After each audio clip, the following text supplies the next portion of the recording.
Hallo Freunde der analogen Unterhaltung und willkommen zu Hunter und Kron, heute mit Camel Up. Ein lustiges Kamelrennen, wo die Kamele übereinander gestapelt werden und die verrücktesten Dinge passieren können für bis zu 8 Spielern. Das ist echt ungewöhnlich. Schönes Familienspiel, schauen wir uns mal an.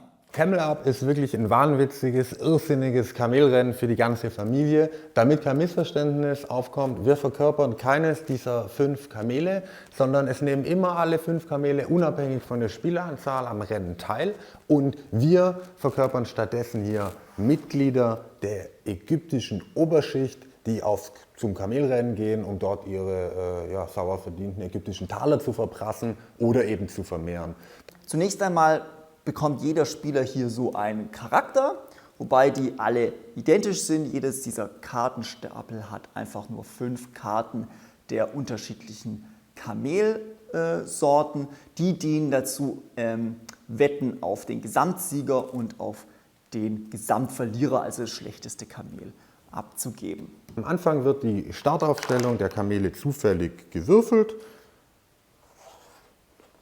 Jetzt haben wir hier die auf Feld 3, Orange auf Feld 1, Grün auf Feld 2.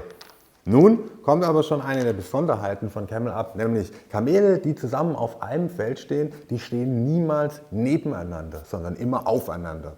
Jetzt am Anfang darf das einfach der Startspieler entscheiden, wie er möchte. Da ist es auch noch nicht so wichtig.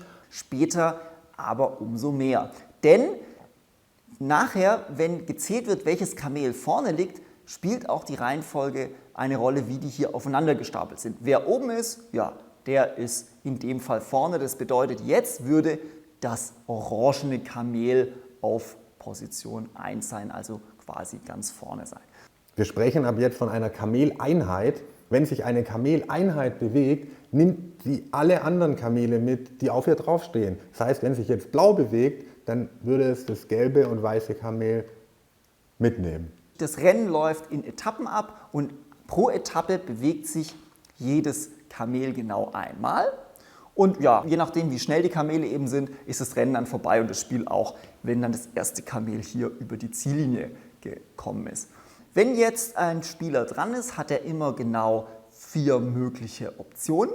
Man kann erstmal eine Etappenwette platzieren. Ich könnte jetzt sagen, das weiße Kamel wird am Ende der Etappe Erster sein, schließe ich eine Wette drauf ab. Wenn die stimmt, werde ich belohnt, kriege ich nämlich 5 Geld. Wenn das weiße Kamel immerhin Zweiter geworden ist, kriege ich wenigstens noch 1 Geld. Wenn ich mich vertippt habe und das weiße Kamel Dritter, Vierter oder Fünfter ist, muss ich 1 Geld Strafe zahlen. Je früher ich mich für so eine Etappenwette entscheide, desto besser, weil der zweite Spieler, der jetzt auf das weiße Kamel setzt, der würde nur noch 3 Geldbelohnungen kriegen und der dritte nur noch magere 2 und der vierte, ja, der hat gar kein Blättchen mehr, was er nehmen kann. Man kann nämlich in jeder Etappe auf jede Kamelfarbe maximal 3 Wetten abschließen. Das Zweite, was ich machen kann, ist einfach würfeln. Das bringt mir erstmal nichts, aber als Trostpflaster bekomme ich immerhin quasi hier 1 Geld dafür, dass ich keinen zusätzlichen Tipp abgebe, sondern eben einfach würfle. Wenn man würfelt, nimmt man diese Würfelpyramide, würfelt, öffnet den Schieber. Hat den Hintergrund, dass immer nur genau 1 Würfel geworfen wird. Das grüne Kamel würde sich jetzt in dieser Etappe um 2 Felder nach vorne bewegen. Das dritte, was man machen kann, wenn man an der Reihe ist sein Wüstenplättchen platzieren. Jeder Spieler verfügt davon über 1. Am Ende jeder Etappe bekommt man es auch zurück auf die Hand. Also man kann es in einem Rennen mehrmals platzieren. Und es hat 2 Effekte. Platziere ich es mit der Fata Morgana-Seite, bewirkt es, dass alle Kamele oder Kameleinheiten, die darauf landen, also ihren Zug darauf beenden, 1 Feld nach hinten gesetzt werden und dabei unter mögliche Kameleinheiten geschoben werden. Als Beispiel, wenn es sich Orange jetzt 3 bewegen würde, 1, 2, 3, beendet es hier seinen Zug, ich kriege noch 1 Geldbelohnung, weil ich dieses Oasenblättchen hier platziert habe, dann geht es 1 Feld zurück, landet unter all den und plötzlich hier. Andersrum könnte ich aber natürlich auch Kamelen dabei helfen, auf andere Kamele aufzuspringen. Nehmen wir mal an, die Situation ist folgende.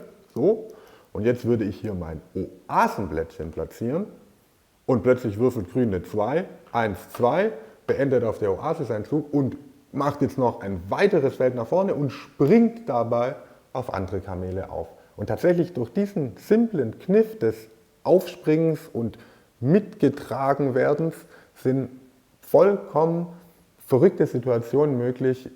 Wirklich buchstäblich, die Letzten werden die Ersten sein, die Ersten werden die Letzten sein. Todsicher geglaubte Wetten drehen sich plötzlich wieder um. Dann könnte ich jederzeit noch einen Tipp abgeben, wie das Rennen überhaupt am Ende ausgeht. Ich habe einmal die Möglichkeit, aufs tollste Kamel zu wetten, also auf den Gesamtsieger.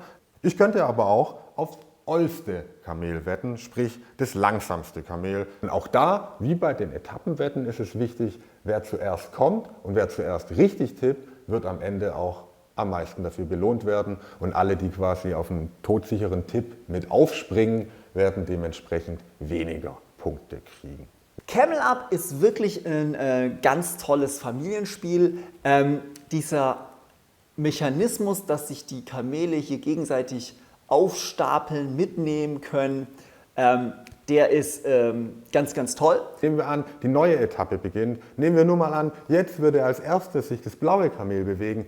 Um 2 oder 3 Felder, nehmen wir an, um 2, landet auf dem Blättchen, springt hier auf. Jetzt bewegt sich das Gelbe um 3, dann das Orangene und dann das Grüne. Und am Ende läuft dann nur noch das Weiße 1 und plötzlich hat sich das ganze Rennen gedreht.